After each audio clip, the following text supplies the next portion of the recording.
Hey everybody, Tara Boston Kimber here with the Counseling Hub, and I want to talk about one of my favorite topics ever. So I have a few favorite topics, and they kind of center around each other, but I want to focus on anxiety for this in particular. Um, the more I learn and think about anxiety, the more that I realize that I see a lot of it as uh, like existential crises. And there are cases, I'm not saying that's the only type of anxiety that exists. So please don't take one piece of what I said and just run away with that and say, oh my God, she thinks this.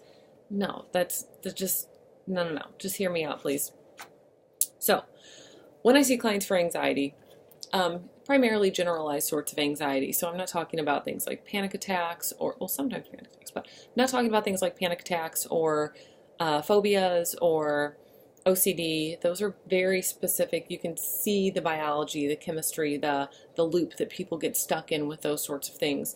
I'm talking about something like, and there's literally like a brain loop that there's a very specific spot in the brain where people can't like snap out of the intrusive thoughts or the need to compulse, to need to engage in compulsions, or it's fascinating. I don't even know the name of the brain loop right now, but I'm focusing more on existential anxiety for right now.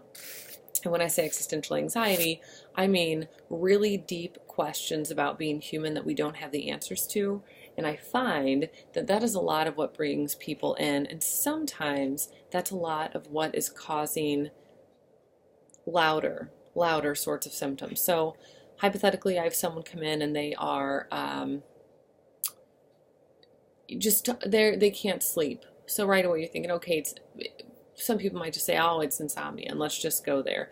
And then you realize that they're plagued by thoughts of life after death right before they go to bed, or they wake up at 3 in the morning and they can't stop thinking about what they're doing with their life, or someone close to them just died and they just keep thinking about what they should have said and what it was like to be alone in that process. Or, there's all these things. You see it with, well, I see it with relationships too, but that's irrelevant for right now. But there's these four sorts of experiences. This is like the dark side, so to speak. So let me just talk about this real quick and then I'll shift to the lighter stuff. The dark side is that there are four kind of unanswerable questions about humanness that we all experience and that we just can't know. And you might say, no, I know the answer to this.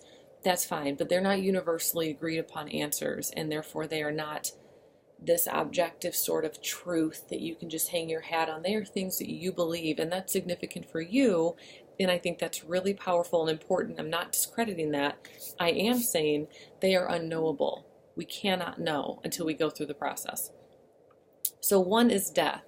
We do not know what death is like. And for folks who have, you might say, well, some people die and come back. That's fine. Most people are not cognitively with it when that happens. I would say hardly any. And therefore, we're not facing it and experiencing it. And this life after death experience, maybe, I don't know. I don't think we can know that for sure. And I think that that's the fear. Like, we don't know for sure. So we hear these stories and we want them to be true so bad because we want to know what it's like, because the idea of not knowing is terrifying. That's death. We have isolation.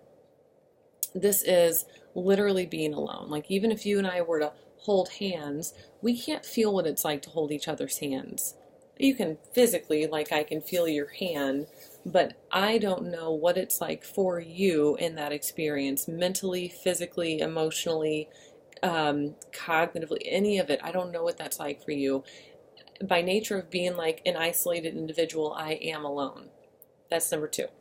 Number 3, and that actually is the thing that's the type of anxiety that is assuaged, that's alleviated in the very beginning stages of some relationships where there's that falling in love period and it's so wonderful and it's we. It's like you feel like you're one rather than two separate individuals.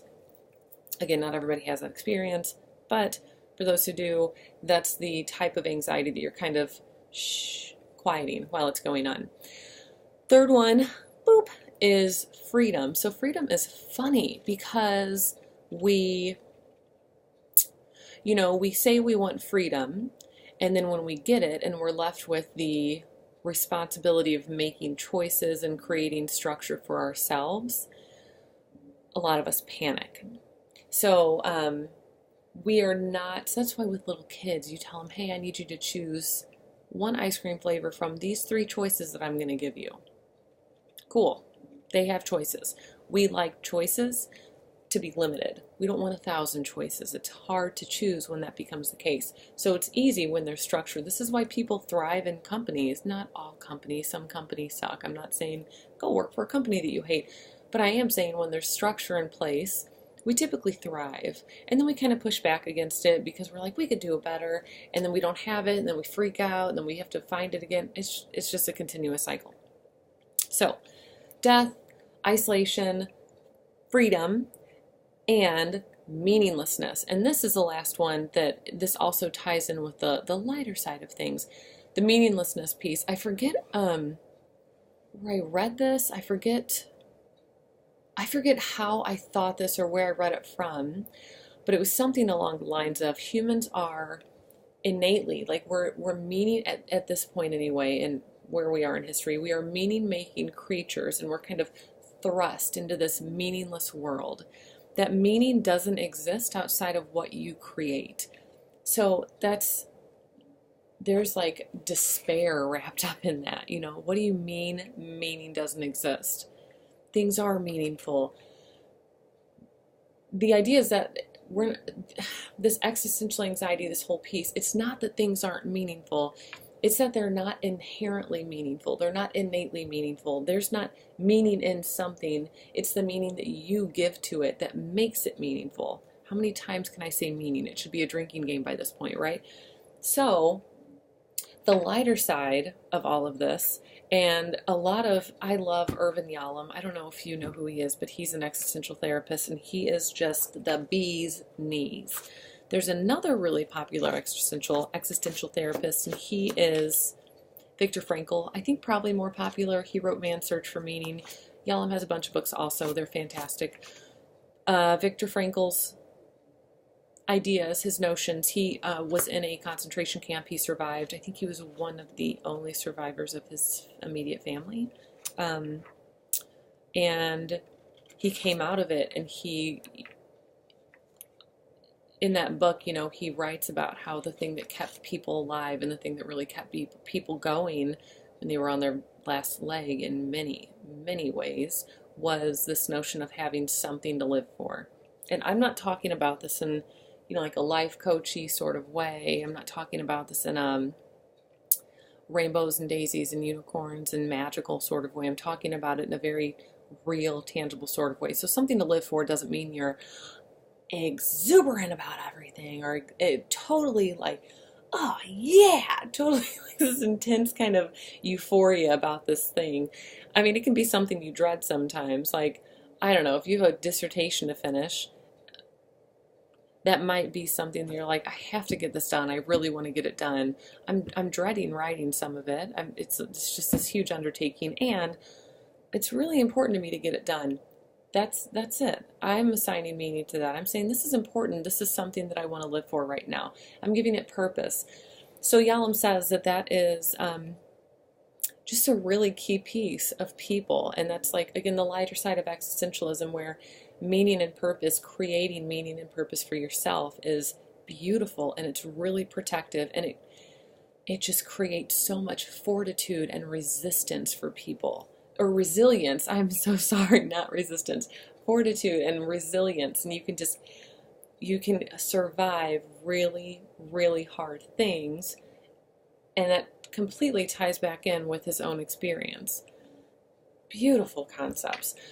So, I love anxiety. I don't think it's fun to experience. I'm not saying that anybody else should like it. I think it is fascinating, and I think it has an evolutionary advantageous aspect to it, and that it can also and does completely snowball out of control, where it just keeps gaining speed and momentum and size and can be totally overwhelming and debilitating for people. It's all of these things. And it's fascinating because the more we understand it, then the better we can deal with it. So I hope this video was maybe a little bit helpful for you in some way. Frankly, I just like talking about it, so I'll probably do some more related to the same topics. So, heyo, have a great week. If you have questions, just reach out directly if you want to. Tara, T-A-R-A, at thecounselinghub.com. You can go to the website and peruse some of the writings, or you can subscribe below to watch more videos, similar source videos, or leave a comment, ask a question. Okay, I'll see you later. Bye.